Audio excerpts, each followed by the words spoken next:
Hey guys, this is Christians in the Gritty. Life is hard. And man, we've lived it. We sure have. We are just two sisters doing our best to please God through it all. And having fun doing it. Woo! So, Christina, something I really struggle with is when you feel like you're trying to follow God and you still have these people that come and attack you. Yeah. And it's not always just because you're Christian. It's like your character. I feel like that hurts worse in a way. It does. Because I feel like we're at a point in our lives where we're firm in our faith. Yeah. So it's like, you know what? I know my God is real. So whatever you say. And we also know that God says that we will be persecuted in his name. So Right. we know that's going to happen. Right. So it's to be expected, and we know they're wrong. Right. I mean, their eyes aren't open to it, so they think we're crazy, but... Yeah, but we know who our God is. But when someone attacks your character, that's so hard. Yeah, it is. It hurts. Yeah. Especially when it's a fellow Christian. Yeah.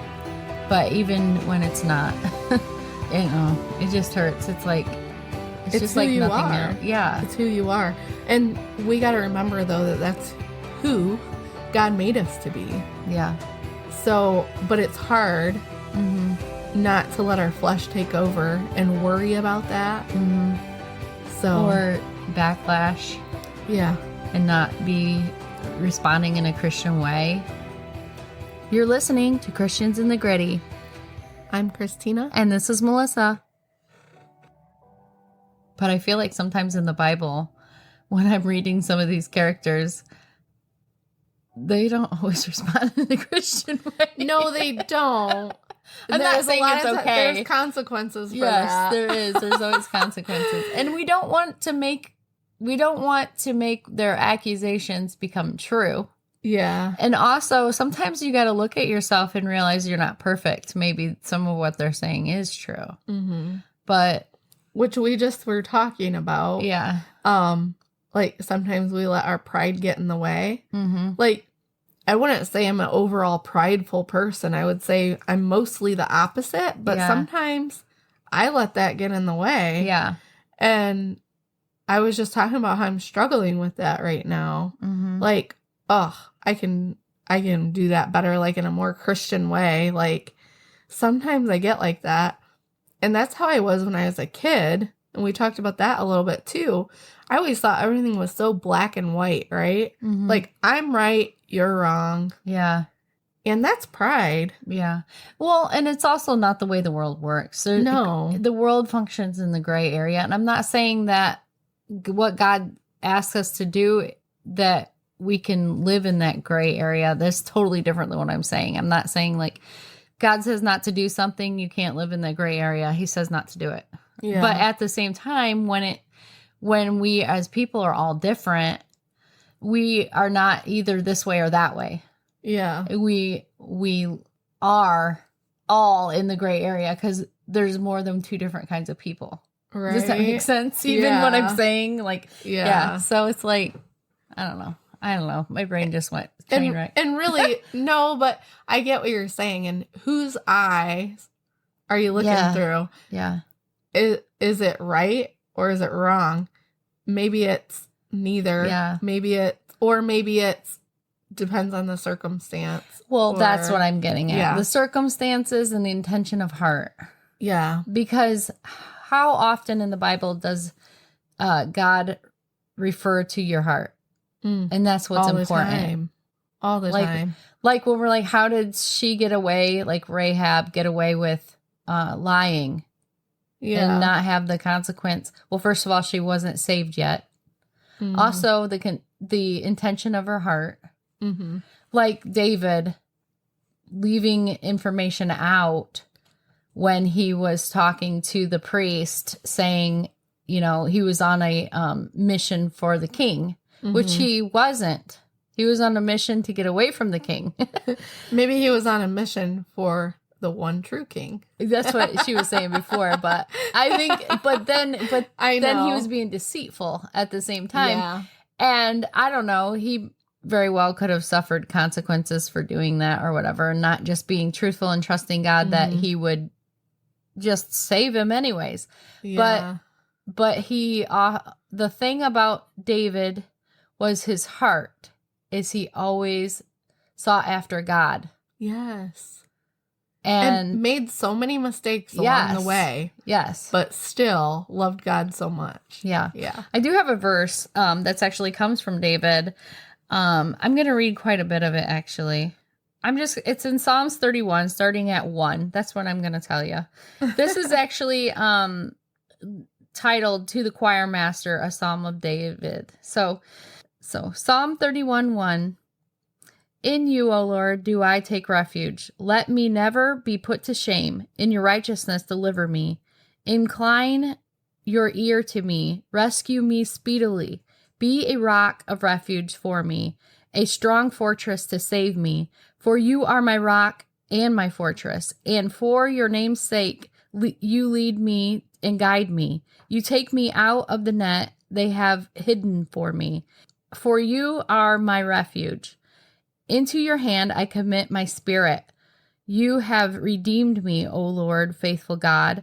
I hate those who pay regard to worthless idols, but I trust in the Lord. I will rejoice and be glad in your steadfast love, because you have seen my affliction.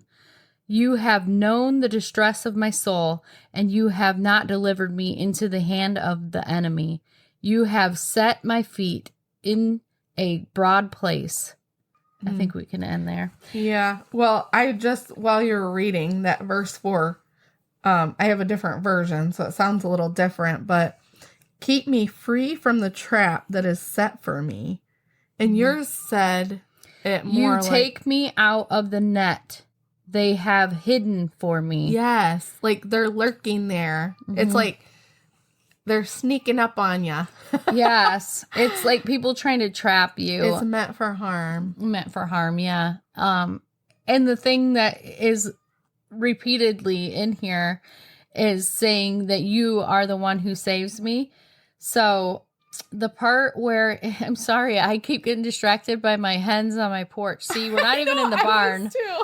We're not even in the barn, and you can still hear my chickens probably, I'm assuming. I was going, what is that noise? It's them going. But anyway, so when you are seeking God, it repeatedly says, like, I put my spirit in your hands or something. I can't find this. Into your hands I commit my spirit. Yeah, into your hand I commit my spirit. Like, I'm giving myself to you, Lord. And you take care of my enemies, and you protect me, and you save me. Yeah. And, you know, God, like we're saying, God never says that we won't have trials or people that are not going to like us, especially because we're a Christian, and we, you know, the enemy wants to bring that down, meaning the devil wants to bring that down. And, but we even have that from our Christian friends, like we were talking about, sometimes, because none of us are perfect. And, you know, that attack on us and our character, it hurts the worst, I think. Yeah. Yeah. And, you know, I mean, that really is, okay, some people might say it's far-fetched, but we've talked about how it is an insult to God when you're putting your own self down. Because, man, he created you just how he wanted you to be. So, I mean, really, when people are attacking your character, especially if it's morally good according to God, that's also hurtful, because it's like, Lord, I'm doing, you know, what you want me to do. Which, I mean, you could include that as persecution, but sometimes it's really not. Yeah. I mean, you can live and be a good person and not be saved. So does that make sense? Yeah. So, I mean, it kind of also feels like an attack on God in a way. Like, yeah. Because of the way you're trying to live for him. Yeah. Yeah. Well, and sometimes I think it's just that, like I was saying, the enemy. I'm not going to bring up the circumstances or the who or the what and the when, but recently my character was attacked, and it hurt so bad. Yeah. Because of who it came from, especially. It was not a Christian person. So part of me thinks that that's the devil trying to put a wedge there because they don't want me to influence them to become saved because I had been, leaving seeds. Mm-hmm. And it also goes along with a previous attack that it stems off of to my character and to my family's character. But when I had said, okay, God, I just need something because this hurts. And these are the verses that he brought me to, like the next day. And I'm going to do another one from Psalm 31. If we jump down to 11, I did skip a few verses.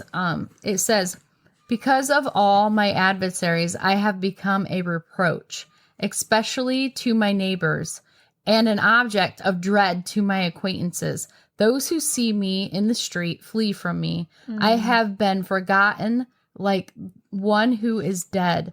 I have become like a broken vessel. For I hear the whispering of many, terror on every side, as they scheme together against me, as they plot to take my life. But I trust in you, O Lord, I say. You are my God. My times are in your hand. Rescue me from the hand of my enemies and from my persecutors. Make your face shine on your servant. Save me in your steadfast love.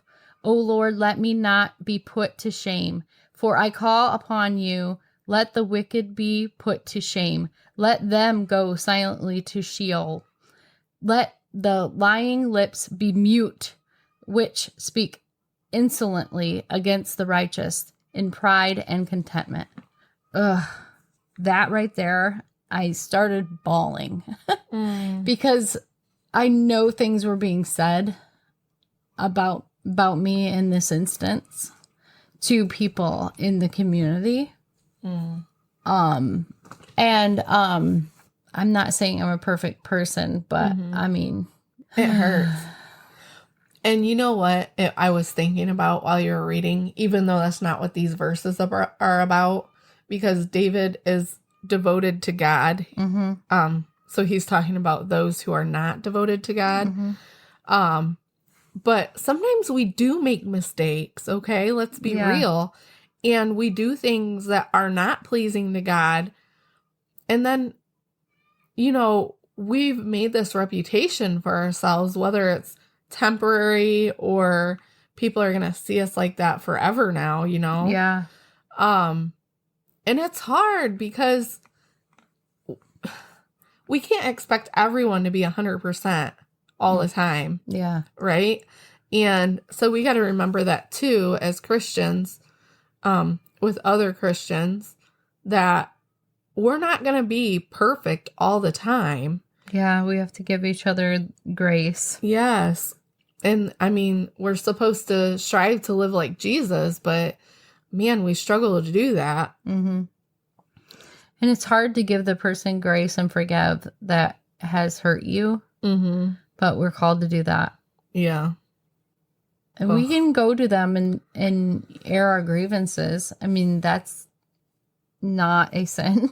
And honestly, that repairs relationships. It sometimes. It does. But a lot of times, it's hard because it still leaves like a scar. Yeah. But you did a Bible study about that. What was it called? Forgiving What You Can't Forget. Yeah. By Lisa TerKeurst. Yeah. Yeah. I really feel like I need to do it again. Mm-hmm. I didn't do it with you. No. But so I feel should. like doing It's Not Supposed to Be This Way this time. Yes. And then doing that. Yes. But yeah, we need to have forgiveness like Jesus, right? Mm-hmm. And whether it's accepted or not, just like laying that down, taking away the bitterness that you hold is freeing. Yeah, it is. So I feel like that study did help me. Yeah. But I could have given it more. Yeah, but I feel like sometimes forgiveness comes in layers. Yeah. Even though God's forgiveness doesn't. And sometimes you got to lay it down again. Well, the enemy is going to lay it at your feet again as well. Mm-hmm. I noticed. Like, have you ever been in the car and you just start hearing things about your past that you've done? Like, when I'm in the car, I hear about all my party days. Oh, yeah. And I'm like, why am I even thinking about this? Sometimes in the shower, why? your private places, your personal spaces. Or when it's quiet. Mm-hmm. And so then you got to turn and go, get away from me. Yeah. In the name of Jesus, go far from me and don't return. And then you have to be in prayer, like, God, take these thoughts away from me. These are not my own. But that's sometimes I think how it's hard to not forgive and keep it forgiven, because we don't have the same capabilities as God does to just forget. Yeah. Yeah. So sometimes it's our flesh, but other times, I mean, I think that the devil really is just like sparking something in you. Yeah. Like, oh, remember that? How many times do we talk about the devil talking to us when you're on the toilet? Like, there's nothing else to do but sit there. Yeah. I mean, that sounds weird, but when you're in the shower. Yeah. Or you're driving a car. But these are the times that we, as in Christina and I, really advocate being in prayer. Yeah. Like, I often will turn on my Bible app. I have an awesome shower curtain. I got it at Walmart, guys. It's awesome. It actually will hold a tablet or a phone. What? You didn't know that? No. I'll have to show it to you after. But it's clear. It's clear. And you can zip it up so that way it's all the way inside. It's on the back. It's not getting moisture. Yeah. I don't zip it up, so mine did get a little moisture on this part right here on the edge. But it works. I mean, use it to your own risk. And I turn on my Bible app while I'm in the shower, and then I can see the words too. That's awesome. Yeah, and that's how I do it a lot of times when I shower. Well, that's so cool, though. But anyway, so when I do that, I like to do that when I'm in the shower. And then when I'm in the car, I mean, I like to pray or put on you can't always put on the Bible because the kids don't like, my one daughter hates the voice of the Bible reading. And I'm like, but I changed it to a different version of the Bible because the voice is more like pleasing. Like, so usually I listen in CSB. Yeah. Because I like that voice better. It's just less like I'm reading the Bible voice. I don't know. And because the one guy is like, you have heard that it was said. Yes. Like, and the other one's like, I don't know. It's just different. It just sounds more like, yeah. So, yeah, I like to do that whenever I can. I can't always. But you can always be in prayer. You don't have to close your eyes. Just talk to God. Sometimes when I'm driving down the road, though, I do start to close my eyes. I go, don't do that. Like, because it's a habit. Liz makes fun of me sometimes because she's like, my mom be driving down the road and she's like, God will protect me. No, music. And she's like raising her hand and driving and closing her eyes. I'm like, I don't do that while you're in the car. Maybe Question mark? How else would she know? Because I'm like, I kind of do that when I'm by myself. You're doing praise songs. Those are my private worship time. Yeah. Well, okay, be safe. We're not suggesting that. But yeah, don't give the idleness to the enemy is the whole point. Yeah. When we have God on our side, isn't that amazing that he says this one part, let the lying lips be mute, which speak insolently against the righteous in pride and contempt. Ugh, man, I was like, yes. Because God's told me before in a previous situation that also involved this person slightly, that just keep following me and people will see. I'm writing mute in my Bible because mine says silenced, and I like the word mute. Because that, to me, even though it's the same thing, means like you're mute and you're not talking again. Yeah. Yeah. It's like not just them choosing to be quiet. It's God shutting their mouth is what it feels like. Mm-hmm. And you stopped at for with pride and contempt, right? if you continue, it says they speak arrogantly. For with pride and contempt, they speak arrogantly against the righteous. Maybe you read that. It says, let the lying lips be mute, which speak insolently against the righteous in pride and contempt, is what my version said. So would you say arrogantly? Mm-hmm. Against the righteous. What was your version? This is NIV. Okay. Mine is what I'm reading from is ESV. Okay. So, which I like comparing the versions because it kind of like the translations because it kind of gives you more of an idea too what it means because obviously somebody's translating it to this. And I also sometimes read the Young's literal translation because it doesn't make sense, but they're literally translating it. Yeah. So the way that the sentences are phrased don't make sense, but you see what those words mean. Well, the way it's said is different grammatics than we have. So when they're literally translating it, they're not changing the grammatics. Like they're not making it flow like an English sentence. Yeah. So it's hard to read. If you're new to the faith, don't do that. Right. It would be hard. Like you want to be able to have this Bible that isn't actually English translation, completely like truly English translation. But I do encourage you to use a dictionary. Yeah. Unbiased definitions. Yes. And it will give you many of the same word. Because sometimes in the Bible, if a word's used, you're thinking, well, that word means this, but that's not really the definition they're going for. It's not the context of what they mean. Yes. Yeah. And a lot of words in Hebrew, like they do mean something different. Like they'll have different words for love, but it means something totally different. Like this is the love for a child. This is the love for, like we have some of those words like lust and love and adore, that sort of stuff. That's what I mean. But there's many. I forget exactly. I was doing a study in the Bible Project and they talked about that a little bit, like how many different words they have for love. And that's the kind of thing. So when somebody translates a word over, it just hits different because our word love. You're so right. We have one word. Well, we have other few words, but our word love just isn't meaning the same thing that they're saying. But we use it to mean all of those different words. Yeah, we do use love the same way. Yeah. So when we use the word love to translate from their word, sometimes it's lost in translation. So it's good to go into, I don't know. That's a whole nother tangent. I really want to get into Hebrew. I mean, even too, like, for us, the word God, there's so many other, I mean, like the name God, the one, right?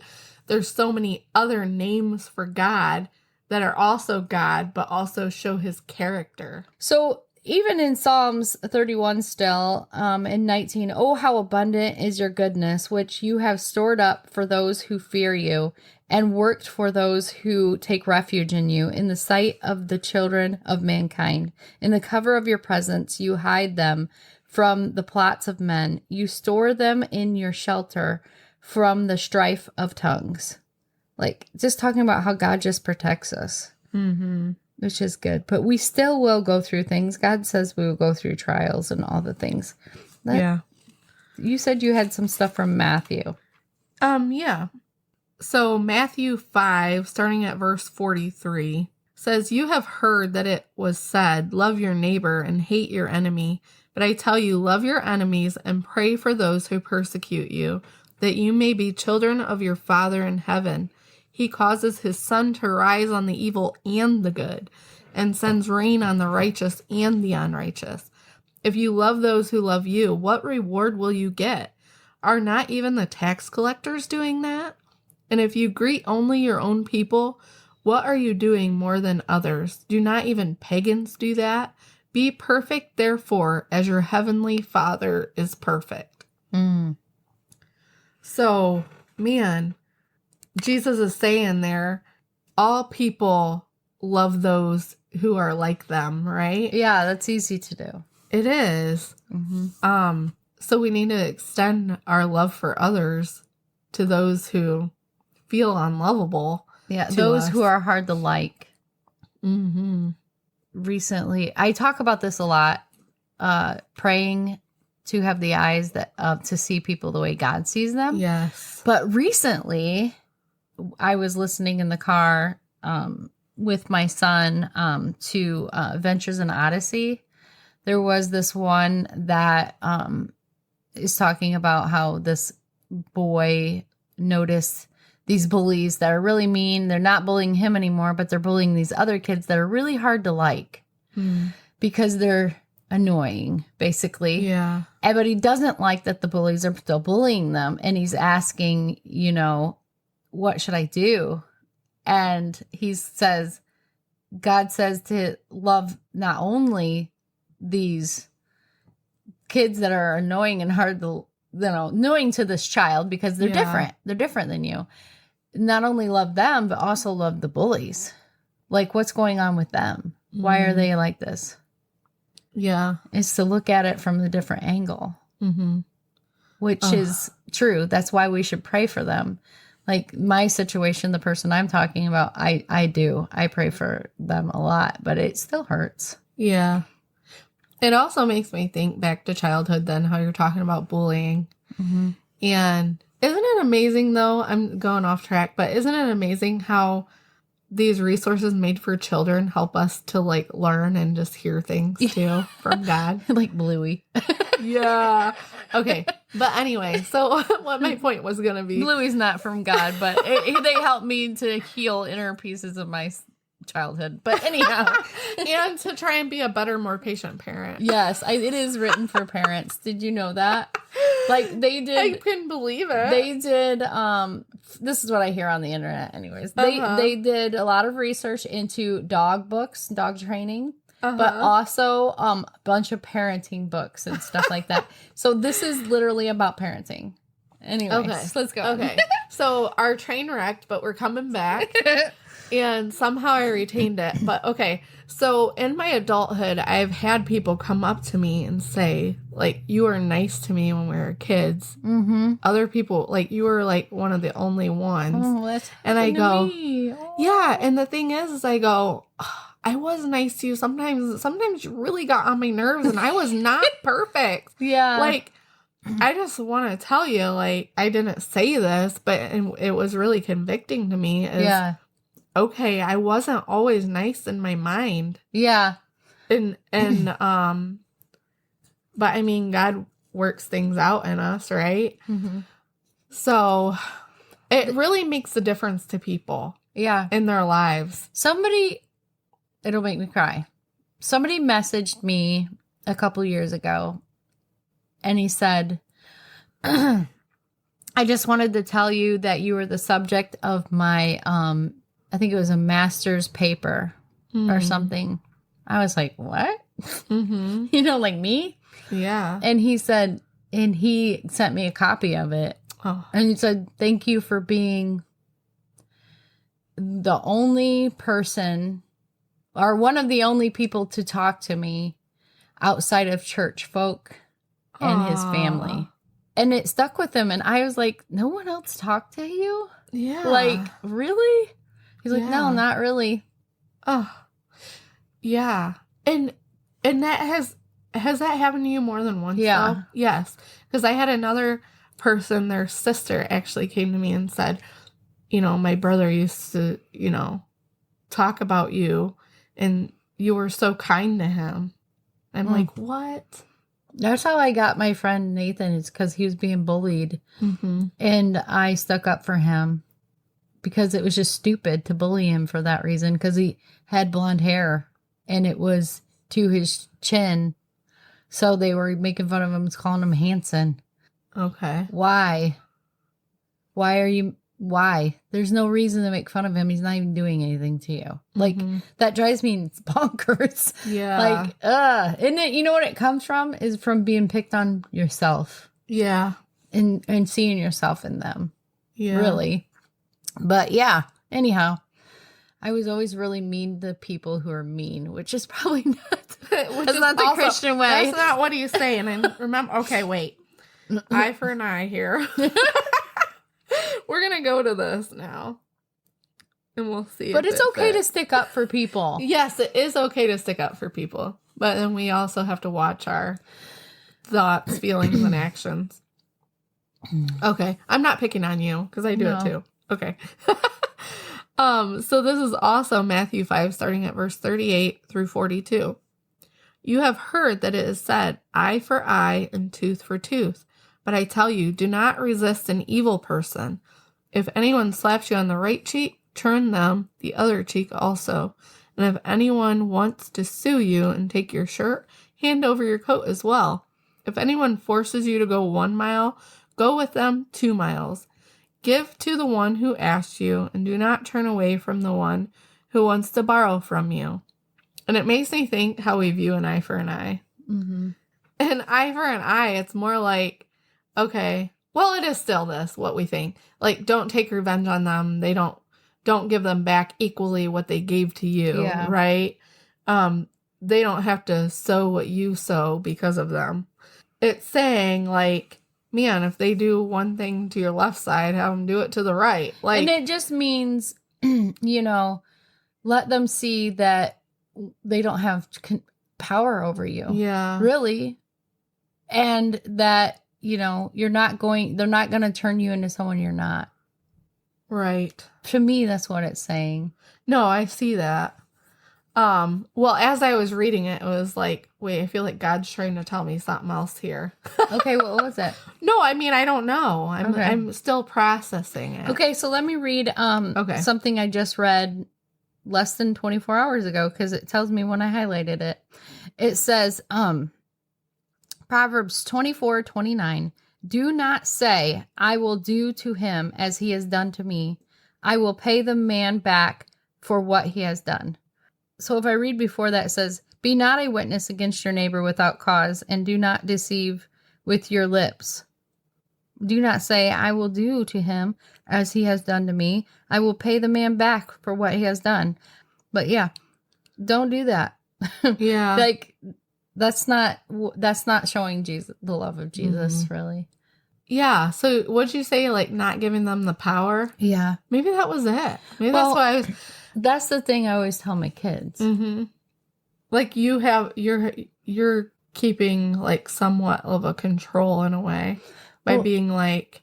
When somebody's bullying you, what they're getting from you is your reaction. Mm-hmm. And that is what drives them. Yeah. I said, so when you don't give the reaction, they lose their power. And they also will stop bullying you, most likely. Yeah. They might get worse for a little while.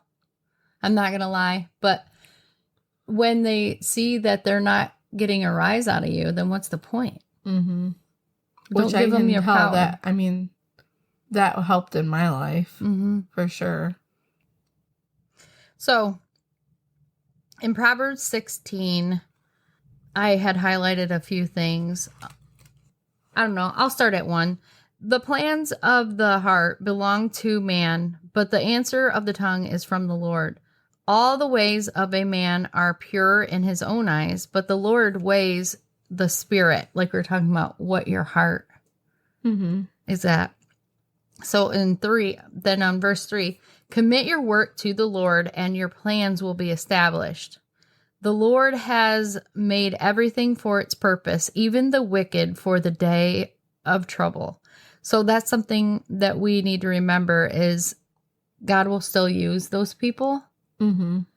And yeah, so. Well, and also, so in verse 3, well, again, I'm reading a different version, but commit to the Lord whatever you do and he will establish your plans. Yeah. So no matter what we're doing, as long as we're doing it for the Lord, sometimes I know, like, He'll make a way. Yeah, we're not quite sure, like, exactly, okay, Lord, I think this is what you're wanting me to do, but our free will is there, right? So we're doing our best to do the things that God is calling us to do.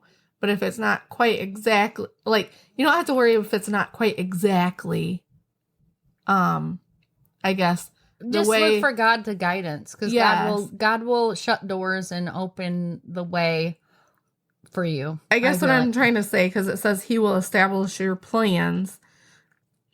His will is always going to prosper. Yeah. And be successful. Yeah. So, so he'll even use those people that are in your way or whatever. But if you go down to verse 5, everyone who is arrogant in the heart is an abomination to the Lord. Be assured he will not go unpunished. But he'll use those people, but you don't need to punish him. You don't need to punish those people that come at you. They're already going to be handled. And you know, when I read some of the parts about this person being punished like this, I was like, God, I don't think that's what I want. And that made me feel a little prideful, but maybe not prideful, maybe happy in my walk. Because I was like, I'm really glad that I come to the point where I don't want them to be hurt. It's like, I didn't want that for them. I just want them to be saved and know the error of their ways. You know, and that's to be it. But, so continuing on there in 6, by steadfast love and faithfulness, iniquity is atoned for. And by the fear of the Lord, one turns away from evil. So when you fear the Lord, you're going to turn away from evil. But here in 7, when a man's ways please the Lord, he makes even his enemies to be at peace with him.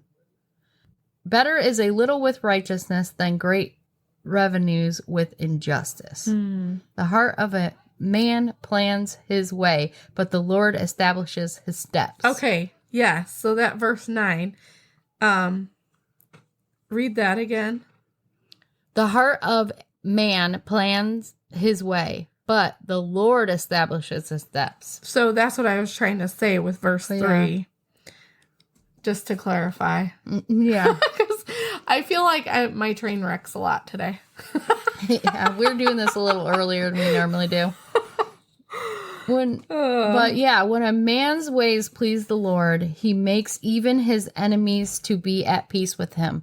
Let God handle it. I mean, he is protecting us. He is for us. When we have a heart for God and we serving God, like he told me, just shut your mouth. You're going to make it worse. Yeah. Just keep moving forward, serving me. Yeah. And it will all fall together. Yeah. That's what he told me. And I'm like, okay. They'll see. I can see That's what he past said, relationships where I need to just do that more. And we talked recently about like working on those things. Yeah. And yeah, God will make it work. And maybe that's someplace where instead of growing, I fell back, because I can think of even like a person in particular that I was getting along with, but I just finally got so fed up about their actions against people, maybe in the family and things like that. And just other people in general. You witness these just harsh behaviors or harsh things. And it just makes you like, okay, Lord, like, can I continue like being a friend to this person? Yeah. And I feel like maybe I should have continued. Well, in a way. Well, because their behavior wasn't influencing my behavior per se. Yeah. But I could influence theirs maybe by being a light of Jesus. But sometimes you do have to take a step back.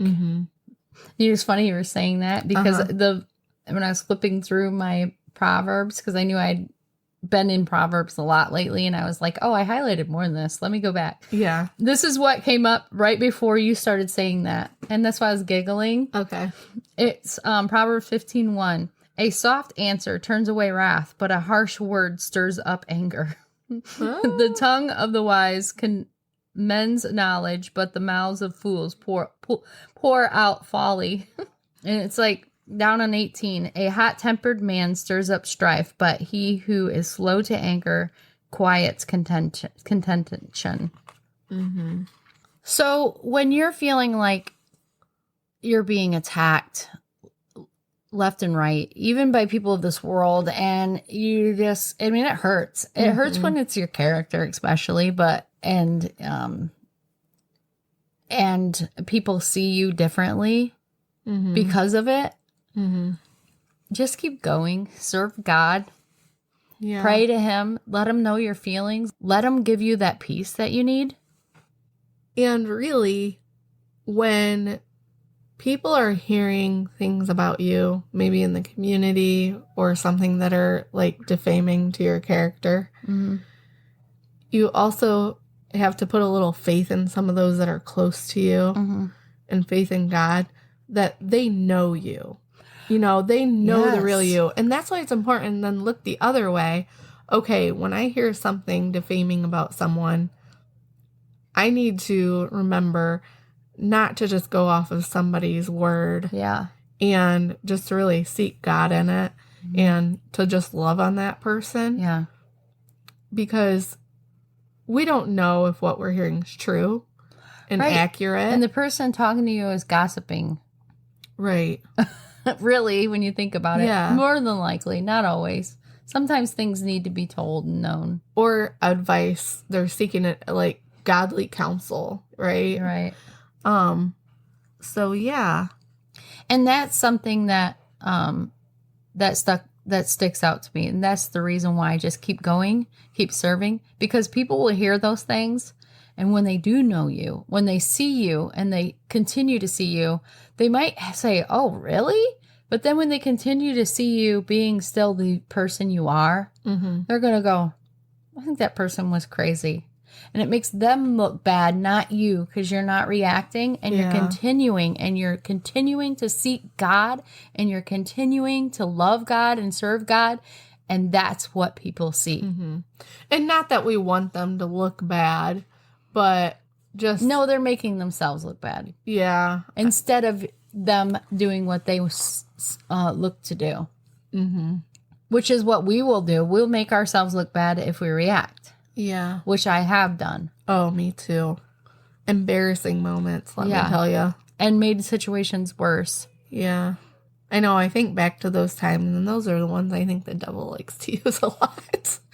I'm like, wow, I was truly being an idiot. Like, wow. Yeah. I don't want anyone to see that side of me. But, you know, if personally you ever want to talk about how I was an idiot, I'm an open book usually. So, learning experiences. Yeah, exactly. But we have to remember, even Christian people, and especially us as Christians, when they go ahead and be an idiot, they are human. Pray for them. Go to them and offer comfort and be like, something must be wrong because they're acting out of character. Not in character, out of character. God, thank you so much for this time that we had together and for being able to speak what you put on our hearts. And we just thank you for always doing that. That means so much to us. It lets us know that we are still on the path you have provided for us. And you still are giving us the ways to do the plans that we have and to fulfill what your will is, Lord, and to be speaking to others. And we appreciate that so much. And please continue to do that, Lord. Be with all the people out there as they go about their lives, and just continue to let them think of this podcast and what had been laid on our hearts, and put that in their minds, Lord, that when they are with the enemy, that you are still with them, and to look to the Proverbs and to Psalms and Matthew, all throughout your Bible, where you have shown them that you are with them and their enemies will not succeed. And just be with us as we go through our week, and everyone out there. If anyone out there is not saved, call to them, Lord, and let them know that they can have this protection too, and that you will always be with them to guide them, and just call to them and be with us and everything. In Jesus' name, amen. You've been listening to Christians in the Gritty. I'm Christina. And this is Melissa.